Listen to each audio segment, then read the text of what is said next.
Hola, bienvenidos a Física sin Problemas. Hoy vamos a corregir el ejercicio B3 de la convocatoria de julio coincidentes de 2024. Por un hilo rectilíneo infinito situado sobre el eje Z, circula una corriente I1 igual a 3 amperios, según el sentido positivo de dicho eje. Por el punto 300 pasa un segundo hilo paralelo al primero, por el que circula una corriente I2 desconocida, ¿vale? Obtenga el valor de la intensidad de la segunda corriente, sabiendo que el campo magnético generado por ambas corrientes en el punto 340 solo tiene componente I.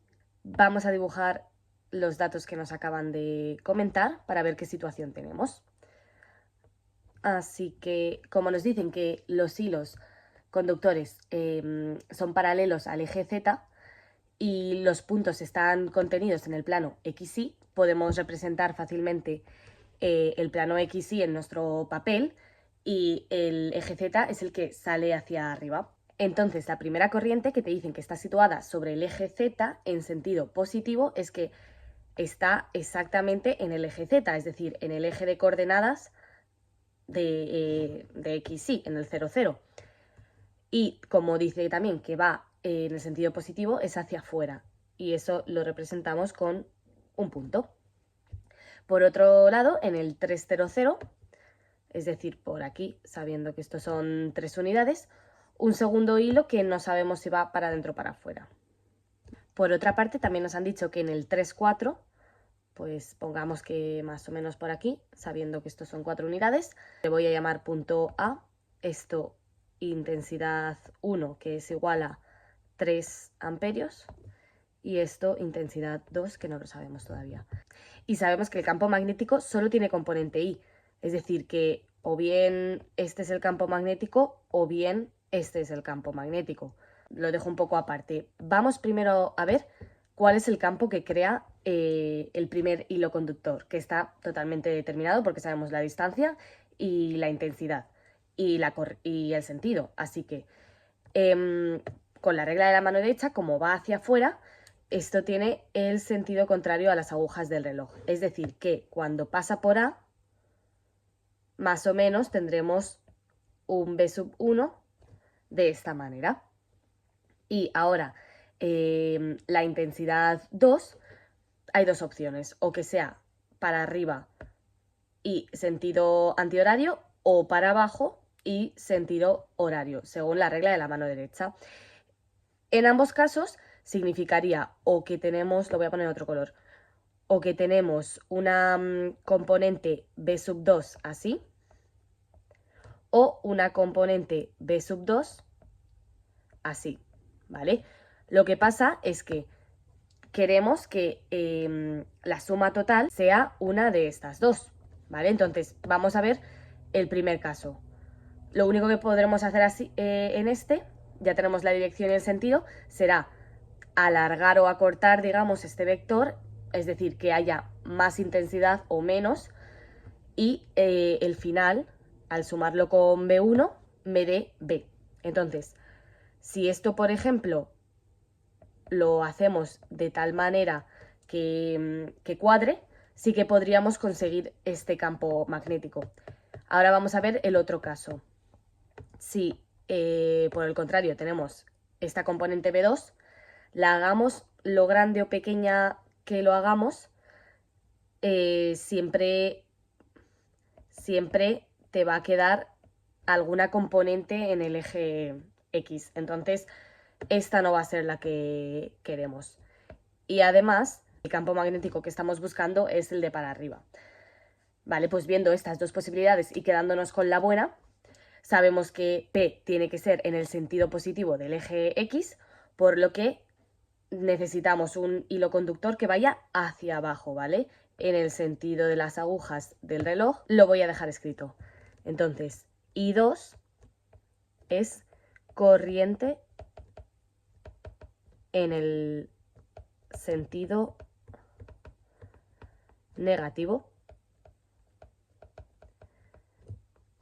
del eje Z, ¿vale?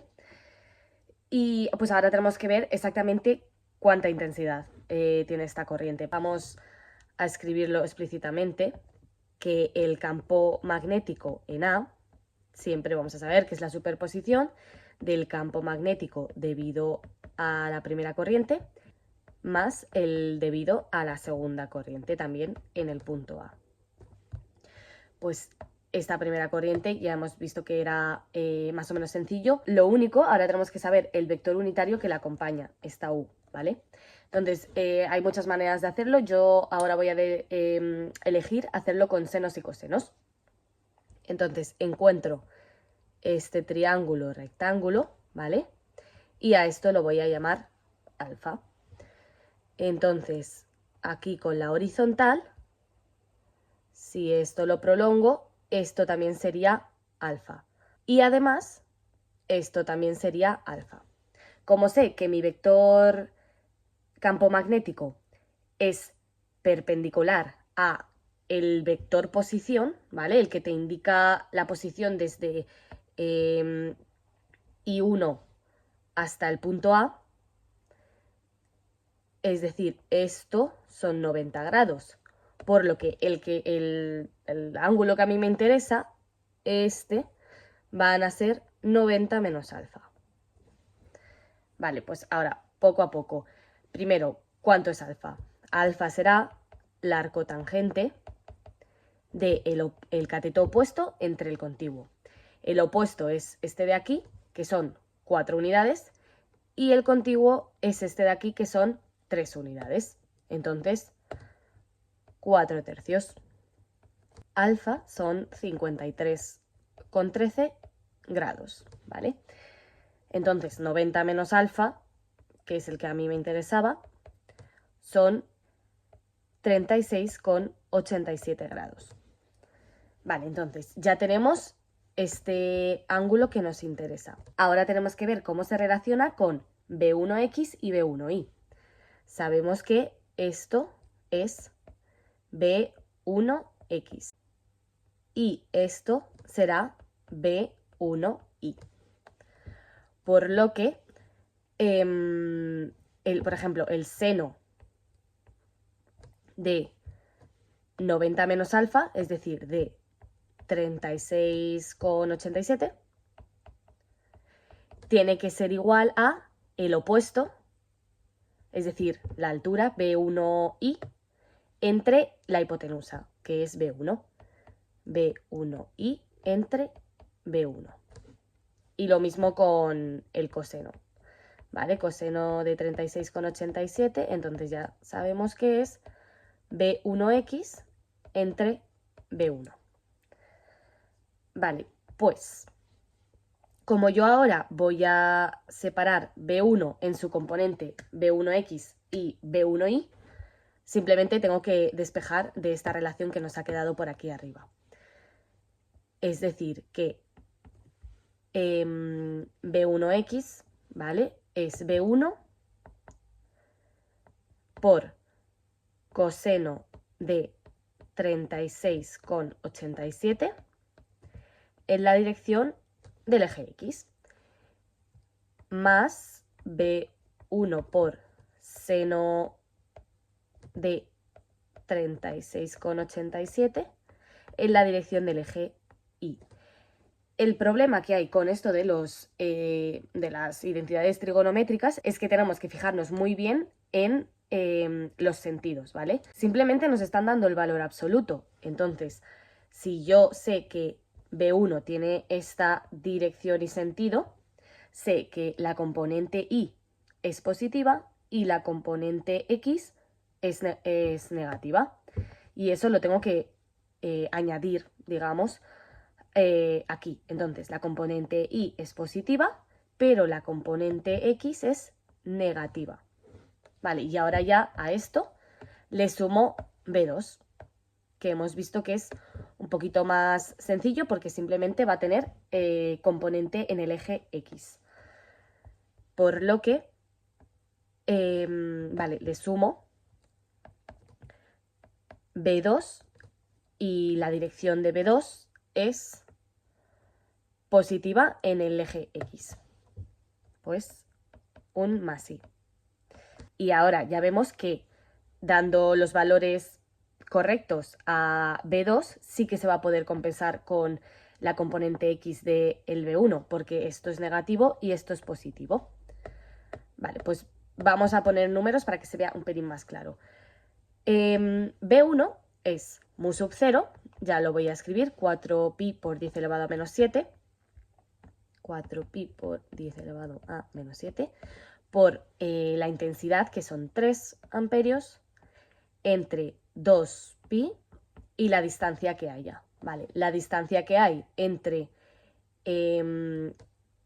la intensidad de corriente 1 y A es, pues por Pitágoras, sabiendo que estos son 4 y estos son 3, 4 al cuadrado 16, 3 al cuadrado 9, 16 y 9, 25 y raíz de 25, 5. Es decir que esta distancia son 5 metros.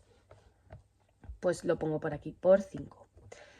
Y tengo que multiplicar por el coseno de 36,87 a la componente y. Estos son 0,8 y el resultado del coseno, pero voy a coger este menos que tengo por aquí y se lo pongo, ¿vale? Y le sumo lo mismo, ya he sacado el factor común, pero por el seno. Y el seno de 36,87 es 0,6. Así que más 0,6J.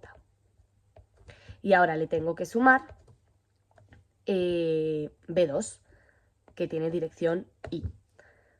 Esto es 4pi por 10 elevado a menos 7 por la intensidad 2, que no la sé, entre 2pi y la distancia. La distancia que hay entre esto y esto son 4 unidades por 4. Y lo multiplico por I. Vale, entonces ahora voy a ir tachando cosas, ¿vale? Los pis se me van, este 4 se me va con este 4. Y bueno, aquí dejo un 2 y me quito este 2. Aquí realmente nos están pidiendo el valor I2 para que se compensen. Esto se traduce en, que voy a coger esto, ¿vale? 2 por 10 elevado a menos 7 por 3 entre 5, multiplicado por menos 0,8, más esta otra, que es 10 elevado a menos 7 por I2, entre 2 por I, esto me tiene que dar 0. Entonces, esto, por ejemplo, lo paso al otro lado y básicamente me va a quedar que 2 por 10 elevado a menos 7 por 3 por 0,8 entre 5 tiene que ser igual a 10 a la menos 7 por I2 entre 2. ¿Vale? Esto se me va con esto y puedo despejar I2, que me da 2 por 2 por 3 por 0,8 entre 5. Y esto es 1,92 amperios. Vale, entonces ya está. Esto es todo lo que nos pedían en el primer apartado. El valor de la intensidad de la segunda corriente. E incluso podríamos decir que son 1,92 amperios y en el sentido negativo del eje Z. Ahora vamos con el segundo apartado. La expresión que nos relaciona velocidades debido a un campo magnético, a una carga y sabiendo la fuerza es esta que tenemos por aquí, ¿vale? Entonces la voy a escribir. Es que la fuerza magnética es igual a la carga, velocidad por campo magnético, y esto sabemos que es igual a, nos lo han dicho, 1,08 por 10 elevado a menos 21. 1,08 por 10 elevado a menos 21. Vale, entonces tenemos que saber el campo magnético, que bueno, es fácil porque lo tenemos casi hecho.